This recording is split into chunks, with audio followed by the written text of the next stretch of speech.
베드로가 지금 설교를 해서 잡히기까지 한 이 사건이 있었던 장소가 어디였죠? 성전이었습니다. 하나님이 유대인들에게 주신 성전이 지금 세 번째인데, 솔로몬 성전, 그 다음에 스룹바벨 성전, 지금 이 성전, 헤롯이 지은 성전입니다. 헤롯은 원래 에돔 사람입니다. 이방인이었죠. 유대인들과 편하게 지내지 못한 그런 사람이 그 분봉왕이 되어서 로마의 집권 하에 유대인들의 마음을 얻고자 해서 수많은 세금을 걷어들여서 정말 화려하게 지은 성전, 정치적으로 지은 성전입니다. BC 예수님 오시기 전 20년 경부터 이 건축이 시작되어서 AD 64년까지 약 건축 기간만 84년에 이르는 역사학자의 그 글에 의하면 성전에 있던 어떤 돌을 재보니까 길이만 12m, 그 무게가 100톤 정도 되는 큰 아주 화려하고 웅장하게 이를 데 없는 그 성전에서 말씀을 전한 것입니다. 이 성전을 보면 누구나도 경탄하지 않을 수 없는 그 성전. 그래서 마가복음 13장에서 예수님과 제자들이 그 성전을 보았죠. 그리고 예수님이 성전에서 나아가실 때 한 제자가 이르되 예수님, 저 돌들이 어떠하며 이 건물들이 어떠하니까? 라고 그랬어요. 그랬더니 예수님 뭐라고 말씀하셨죠? 예수께서 이르시되 너는 이 건물들을 보느냐? 이 돌들이 돌 위에 하나도 남지 않고 다 무너뜨려 지리라 말씀하셨습니다. 제자들은 그 건물을 보고 놀랐지만 예수님은 그 건물이 다 무너질 건물이라 말씀하셨습니다. 그렇게 화려하고 웅장하고 큰 성전에서 날마다 특별히 아침 저녁에 제사를 드리고 기도회가 있고 수많은 사람들이 그곳에 모여서 예배하고 기도했던 그 화려한 성전에서 베드로가 그 성전이 가리키시는 분 누구죠? 예수 그리스도. 그 예수 그리스도를 선포했더니 베드로와 요한이 옥에 갇히게 된 것입니다. 그 성전의 주인 되시고 성전이 말하고자 하는 그 예수 그리스도를 전했더니 그들이 잡혀가게 되고 그 이튿날에 그 관리들, 서기관들, 장로들, 대제사장들, 그리고 특별히 이름을 거론하는데 가야바도 나오고 안나스도 나왔습니다. 이 이름들에서 여러분 어디서 보신 적 있으시죠? 예수님을 죽인 사형 언도를 내린 그 주범들이 바로 가야스이고 그 가야바고 그 장인 안나스입니다.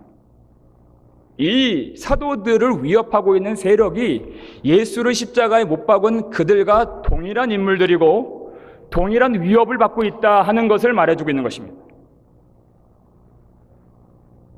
여러분, 그 크고 화려한 이 성전, 수많은 사람들이 예배가 있고 화려한 건물들이 있지만 한 가지가 부족하니 뭐가 없습니까? 예수 그리스도가 없는 그 성전이었습니다. 거기서 복음을 전했더니 그 죽은 성전에서 복음을 전했더니 어떤 역사가 나타납니까? 두 가지입니다. 5,000명이 회심하고 예수를 믿는 생명의 역사가 나타났습니다.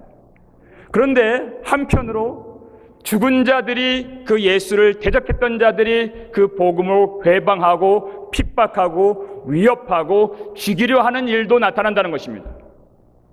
생명의 복음이 떨어지면 인간의 어둠이 폭로되어서 생명의 역사도 나타나지만 그 죽은 자들이 그 복음을 억제하고 억누르고 박해하는 일도 동시에 나타난다는 것입니다.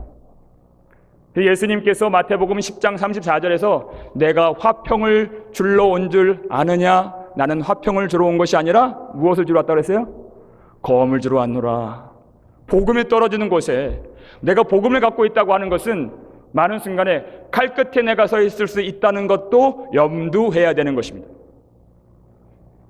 예수를 믿으면 인생 잘 풀릴 거다, 잘 될 거라 예수님 그렇게 말씀하시지 않았습니다. 이 마태복음 10장 39절에는 자기 목숨을 얻는 자는 잃을 것이요 나를 위하여 복음을 위하여 자기 목숨을 잃는 자는 얻으리라 말씀하셨습니다. 생명까지 잃을 수 있다고 말씀하셨습니다. 무엇 때문에? 복음 때문에. 복음 때문에 생명도 잃을 수 있고, 사도 바울은 오늘 새벽에 말씀드렸죠. 복음 때문에 건강을 잃었습니다. 그가 하나님이 해석을 해주셨는데 그 안에 육체의 가시, 자기를 찌르고 그 자기를 고통스럽게 만드는 그 육체의 가시 사단의 사자가 왜 있었다고 그랬습니까? 하나님이 내게 주신 그 계시가 지극히 크므로 나를 교만하지 않도록 하시기 위해서 내게 육체의 가시 곧 사단의 사자를 주셨는데 내가 너무 자고하지 않도록 하려 하심이라 그랬습니다. 그가 부득불자기에 대하여 고린도후서 11장에는 내가 그리스도를 위하여 내가 그 복음 증거하는 그 일을 위하여 내가 수도 없이 옥에 갇혔고 내가 매를 수도 없이 맞았고 내가 여러 번 죽을 뻔하였고 내가 그 복음 전하는 그것 위하여 수많은 그런 위험들, 강의 위험, 강도의 위험, 동족의 위험, 이방인의 위험, 시내의 위험, 광야의 위험, 바다의 위험, 거짓 형제 중에서의 그 위험, 또 여러 그런 상황들 속에서 내가 많이 자지 못하고 굶주리고 내가 목마르고 또 여러 번 춥고 배고프고 헐 벗었었노라. 이 복음 때문에 예수 전하는 것 아니었다면 그렇게 내가 고생하지 않았을 텐데 그 예수 전하는 것 위해서 내가 이런 일을 당했는데 내가 부득불 내 약한 것을 자랑합니다라고 얘기해요. 그 위협과 그 약함과 그 고통 속에서 예수 그리스도의 능력이 내 안에 온전하게 나타나는 것을 그가 고백하고 그가 경험했기 때문에 그래서 도리어 기뻐한다 그랬죠. 그 아픔 속에서 온전해지는 임재하시는 그리고 나를 고쳐주시고 나와 함께 하시고 영원한 약속을 성취하실 주님의 능력이 내 안에 완전하게 그 주님이 나타나시고 함께 하심을 그가 알았기 때문에 그 예수님의 말씀 자기 생명을 잃는 자는 얻으리라 이 말씀이 저주처럼 들리는 것이 아니라 생명의 복음으로 우리는 듣게 되는 것입니다. 베드로가 그 사람들 앞에서 복음을 전할 때 조금 난해하거나 민감한 부분들을 피해서 말할 수 있잖아요. 예수 그리스도 복음 전할 때 예수 그리스도께서 십자가에 죽으셨고 그리고 하나님이 그를 죽은 자 가운데서 살리셨습니다. 이거 복음이에요, 복음 아니에요? 복음이죠. 근데 베드로는 이 정도로 만족하지 않았습니다. 이거는 어떤 순간에는 복음이 아닐 수도 있습니다. 왠지 아세요, 여러분? 이거는 객관적인 복음이기 때문에 그래요. 책 속에 있는 복음이고 사상 속에 있는 복음이고 입술에서만 맴도는 복음이기 때문에 그래요. 베드로가 어떻게 전했는지 아세요, 여러분? 여러분 4장 10절 보시면 이렇게 나옵니다. 복음은 맞아요. 근데 베드로는 그 정도로 그치질 않고 10절 보시면요. 4장 10절입니다. 너희와 모든 이스라엘 백성들은 알라 너희가 십자가에 못 박고 하나님이 죽은 자 가운데서 살리신 나사렛 예수 그리스도의 이름으로 이렇게 얘기하는 거예요. 객관적인 복음이 아니라 바로 그 십자가 예수 그리스도의 그 죽음이 누구 때문에? 바로 너희 때문에. 사도 베드로는 이렇게 전한 적이 있었죠. 3장 15절에서 너희가 누굴 죽였다고요? 생명의 주를 죽였도다. 그저 입술에만 머물러는 사상적인 복음이 아니라 바로 예수를 죽인 장본인이 바로 너희고 나고 우리라고 얘기하는 것입니다. 그래서 예수 그리스도의 그 죽으심을 내가 알 수 있도록 그 복음은 그저 내 머릿속에만 빙빙 도는 복음이 아니라 우리를 잡아 끌어서 예수 그리스도 십자가 앞으로 우리를 데려다 놓는 게 복음이라는 것입니다. 이 복음이 선포되면 두 가지 일이 일어납니다. 이 산헤드린 공회 사람들처럼 자기 칼을 빼서 죽이려고 하는 위협이 있을 수 있고 또 한편으로는 그 예수 그리스도에 선포되는 그 복음 앞에서 내가 이제까지 착하게 살고 이제까지 범죄하지 않는 것처럼 나는 느껴졌을지라도 그런데 이 십자가 앞에서 그 피 흘리신 예수 그리스도가 내가 지은 죄와 나의 허물이 그것이 창이 되고 칼이 되어서 주님을 찌르고 주님을 채찍질하고 주님을 죽게 한 그 죄가 나의 것이며 그렇기 때문에 십자가가 나의 것이라는 그 복음 앞에 그 눌림 속에서 그 마음의 찔림 앞에 저항할 수 없는 마음으로 나의 모든 눈물과 애통함을 다 주님 앞에 쏟아내고 오직 주님의 은혜를 구하며 주님을 의지하며 예수 그리스도의 이름을 굳게 붙잡는 자들로 한편 나타나게 된다는 것이에요. 이 복음은 그저 들으면 기분 좋게 만들고 고개를 끄덕이게 만들고 박수 쳐주게 만드는 그 정도 차원의 복음이 아닙니다. 전하는 자를 죽이고 싶게 만들거나 아니면 나의 생명의 가치보다 더 빛난 하나님의 영광을 보게 만드는 능력의 하나님의 복음인 줄 믿으시길 바랍니다. 그게 바로 복음이라는 것이에요. 이제까지는 우리가 애쓰고 수고하여서 나 좀 고생 안 하려고, 나 좀 힘들게 살지 않으려고, 날 좀 좋은 평판 얻으려고 그렇게 수고했는데 그런 내 가치체계가 완전히 달라지는 것입니다. 오직 예수 그리스도의 그 영광의 아름다움, 내가 달려갈 길과 곧 주 예수께 받은 사명, 곧 하나님의 은혜의 복음을 증언하는 일을 마치려 하면은 나의 생명을 조금도 귀한 것으로 여기지 아니하노라. 생명조차 귀한 것으로 여기지 않는 그 마음까지, 이것은 여러분 성령이 주신 마음입니다. 하늘 위로부터 주신 말씀이 그 속에 있다는 분명한 표가 되는 것입니다. 사람을 보고서, 그 위협을 보고서 할 수 없는 일이죠. 산헤드린 공회라고 하는 것은 여러분 유대인들의 특별한 이 정치적 종교적 상황을 보면 산헤드린은 유대인들 최고의 의결기구고 사법기구고 통치기구입니다. 그러니까 대한민국으로 따지면 산헤드린은 청와대하고 국회하고 사법부가 다 합쳐진 것이 산헤드린 공회예요.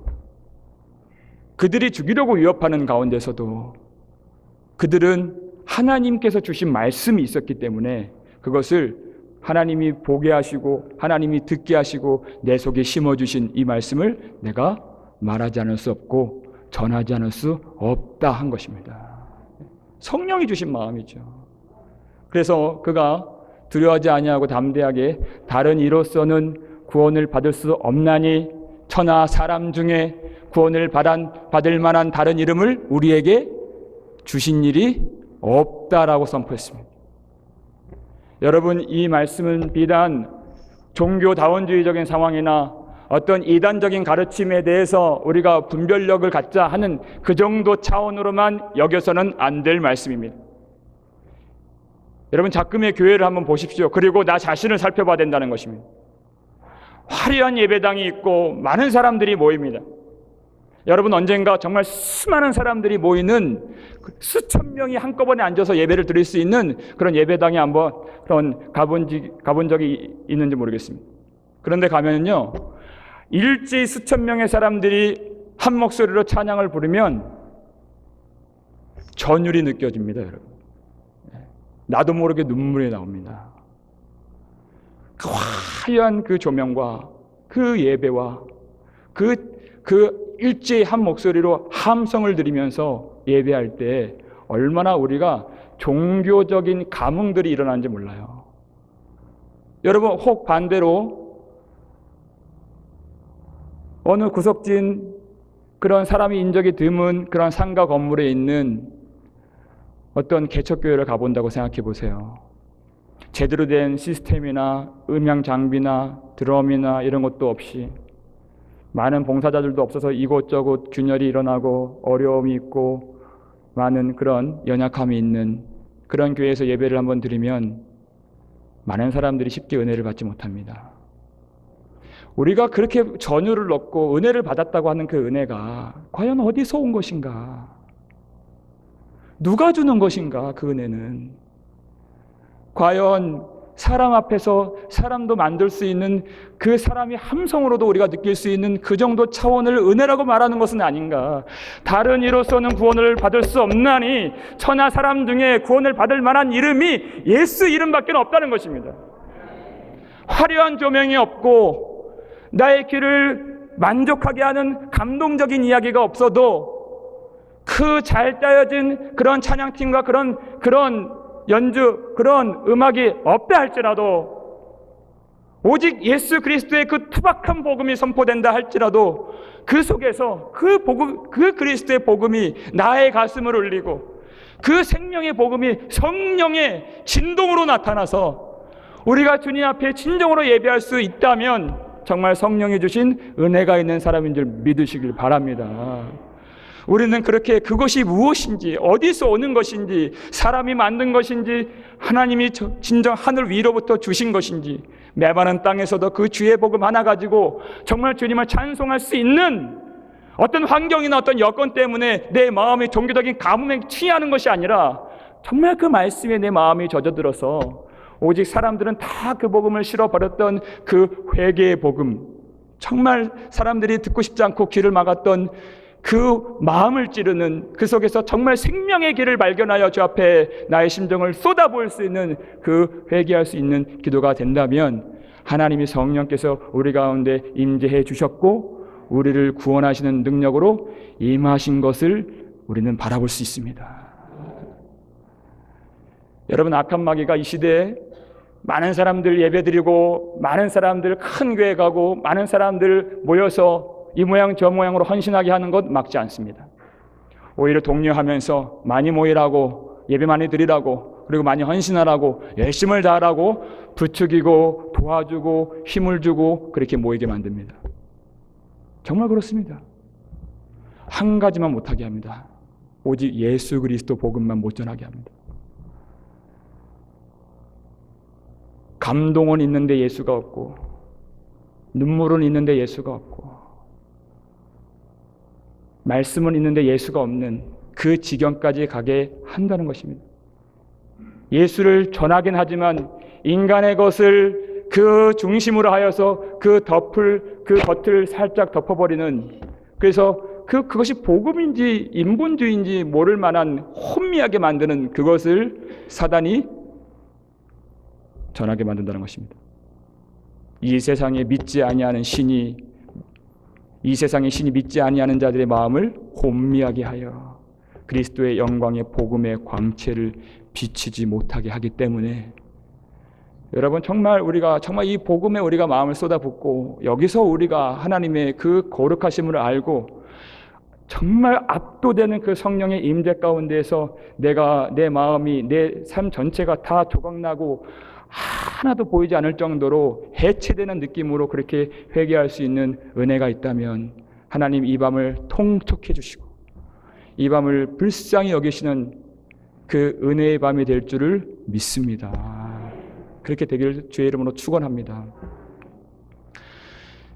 그런 이 회개의 복음, 진정 예수 그리스도의 복음, 영광이 나타나는 복음은 육적인 사람들은 받고 싶어 하질 않습니다. 그래서 산헤드린 공회 사람들이 어떻게 반응을 했습니까? 18절 보시면요, 그들을 불러 경고하여 도무지 예수의 이름으로 말하지도 말고 가르치지도 말라 하니 베드로와 요한이 대답하여 이르되 하나님 앞에서 너희의 말을 듣는 것이 하나님의 말씀을 듣는 것보다 옳은가 판단하라. 20절 함께 있습니다. 우리는 보고 들은 것을 말하지 아니할 수 없다 하니 그랬습니다. 관건은 그것입니다. 세상이 흉흉하고 혹은 우리가 너무 연약하여서 그것이 두렵고 위협에 무너지고 우리가 유혹에 빠지는 그것이 본질이 아니라 정말 우리가 하나님으로부터 받은 말씀이 있는가가 관건이라는 거예요. 주께로부터 들은 말씀이 있는가, 주님 성령이 친히 우리에게 가르쳐 주신 그 생명의 복음이 우리 속에 심겨졌는가. 여러분, 교회를 위해서 우리가 기도할 때 참 많은 여러 가지 연약함들이 보이죠. 사랑할수록 연약함이 보이고 그것이 보일수록 우리는 기도로 깊어집니다. 하나님, 우리 교회에 빨리 그 좋은 교육자분 하나님 보내달라고 기도하고 여러 가지 그 관심을 두는 것마다 지금 다시 보수해야 되고 다시 하나님의 은혜를 부어주셔야 되는 그런 자리들, 그런 부서들이 다 속속들이 보여요. 그런데 하나님이 그 기도를 어떻게 마치게 하시는가? 아닙니다, 주님. 다시 하나님의 말씀이 내 속에 왕성하도록 역사해 주옵소서. 무엇보다 부족하고 결핍된 것은 성령으로 내 속에서 말씀을 가르쳐 주시는 그 은혜가 결핍되었습니다, 주님. 그 진실한 말씀으로 나를 새롭게 깨워 주시옵소서. 사람이 부족한 것이 아니라 내 안에 주 성령이 임재하셔서 하나님의 말씀이 다시 그 놀란 능력으로 일어나 오직 주 영광 볼 수 있도록 나를 깨워주시고 나를 고쳐주시고 오직 살아계신 하나님이 말씀이 나를 주장하고 통치하는 능력의 역사로 나를 이끌어 주옵소서. 우리는 그렇게 눈물로 그 기도를 마치게 되는 것입니다. 오직 하나님 말씀만이 우리 속에 심겨져야 세상을 이기고 오직 담대하게 이 땅 가운데 하나님이 불러주신 그 소명 사명 감당할 수 있는 우리가 될 수 있기 때문에 그렇습니다. 여러분, 사도 베드로는 그렇게 우리가 보고 들은 것은 내가 말하지 않을 수 없다. 과연 사람이 하는 말과 사람 앞에서의 우리의 삶과 하나님의 말씀, 하나님 앞의 삶이 과연 우리가 어떤 말씀을 따르며 누구 앞에서 살아가야 하는가? 우리 과연 기도는 누구 앞에서 하는 기도이며 우리의 헌신과 우리의 신앙과 우리의 인격은 우리의 겸손과 우리의 선함과 우리의 사역들은 과연 누구에게 보이기 위한 것인가? 누구의 말이 우리 속에 주장되어서 누가 보는 그 평판에 내가 두려워서 내가 그렇게 할 수 있는 그 힘이 생기는 것인가? 우리는 사람이 본다 했을 때 사람이 수근거리는 그 말이 두려워서 우리는 열심도 내고 기도도 하고 오래 앉아 인내하고 참기도 합니다. 그런데 우리가 과연 우리가 의식해야 할 유일한 청중, 유일한 감독자, 유일한 목자, 유일한 구원자여 판단자이신 하나님을 잊어서는 절대 안 된다는 것이에요. 그 하나님 말씀이 우리 속에 주장하여서 그 사람의 말, 여러분 그 사람의 말은 곧 사단의 말입니다. 너희는 너희 아비 마귀에서 났으니 그랬습니다. 처음부터 살인한 자여 그 속에 진리가 없으므로 진리에 서지 못하고 그가 말할 때 제 것으로 말하느니 그는 거짓말쟁이요 그랬습니다. 제 아비의 욕심대로 너희가 행하고자 하느니라. 인간의 말이라고 하는 것은 거짓의 말입니다. 그 하나님이 먹지 말라고 하는 그 나무의 실과를 먹으면 결코 죽지 아니하리라. 그것이 인간의 말이었습니다. 죽지 아니하리라, 죽지 아니하리라, 이것이 인간의 말이었습니다. 근데 나를 위하여 너의 목숨을 잃으면 얻으리라. 죽어도 부활하리라. 십자가를 보게 하시는 하나님. 그 수치 가운데 어떤 때는 우리를 그냥 버려두시는 것처럼, 그 가난 속에 질병 가운데 내버려 두신 것처럼 그렇게 살게 하실 때도 있으신 그 하나님의 뜻을 알면 그것이 영생으로 가는 길, 생명으로 가는 길. 지금 다 알 수 없죠. 여러분 오늘 마지막 절 보시면요, 이 표적으로 병 나은 사람이 40여 세나 되었더라 그랬습니다. 그렇다니 어떤 말씀이냐면 40년 동안 이 사람이 어떻게 살았다는 얘기입니까? 장애인으로 살고 안진뱅이, 그리고 수치받는, 그리고 구걸하는 사람들이 흠모하지 않는 거지였다는 것이에요. 그런데 그것은 세상 사람들이 보는 평판이에요.